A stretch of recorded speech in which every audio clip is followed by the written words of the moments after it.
আজকে আমার একটা খুব স্পেশাল দিন রয়েছে। টানা ২ বছর ওয়েট করার পর আজকে ফাইনালি একটা পেয়েছি। ক্লাস থেকে রিটার্ন করার পরেই আমি আমার একটা বুক এসেছিলো পিডব্লিউ থেকে, ওটাই খুলছিলাম আর বইগুলো দেখছিলাম। মাইক্রো প্যাথো ফার্মা, এটা আমি ফ্রিতেই পেয়েছি, প্যাচ পারচেস করেছিলাম বলে। তো খুবই ভালো, খুব ভালো স্টাডি ম্যাটেরিয়াল পেলাম। একটা ব্র্যান্ডের সাথে কোলাবোরেশন আছে আজকে, আমাকে লিস্ট পাঠিয়েছে। আর আমি দেরি করতে চাই না, আজকেই ভিডিওটা রেডি করে এডিটিং করে পোস্ট করতে চাই, কারণ বেশি টাইম আমার কাছে নেই এখন। তাই আমি ভিডিও শ্যুট করার জন্য আমার রিং লাইটটা বার করলাম। আমি এটা অনেক দিন পর বার করেছি, লিটারালি অনেক দিন ইউজ করিনি, ঠিকঠাক করছিলাম।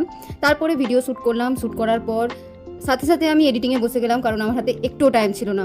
এডিটিং করতে অনেক টাইম লাগে, আমার তো অনেক টাইম লাগে। আমি জানি না, সবাই বলে ভিডিও করা এডিট করা ইজি, কিন্তু না, এডিট করতে অনেক টাইম লাগে, আমার অনেক টাইম লাগে। টাইম সহ অনেক মাথাও খাটাতে হয় ওখানে। ক্যান্টিনে যাওয়ার মতো আমার আর কোনো এনার্জি ছিল না। আমি মোমো থেকে অর্ডার করেছিলাম আজকে, এটাই আমার রাতের ডিনার, খুব টেস্টি ছিল। তারপরে প্যাথো পড়তে বসলাম। প্যাথোর খুব সুন্দর করে ডায়াগ্রাম আঁকা ছিল, পিওয়াইকিউগুলোও খুব ছিল, পিওয়াইকিউগুলো সুন্দর করে লেখা ছিল, প্লাস অ্যান্সার কীভাবে করবো সেটাও আঁকা ছিল। আমার তো এই বুকগুলো খুবই ভালো লাগছে।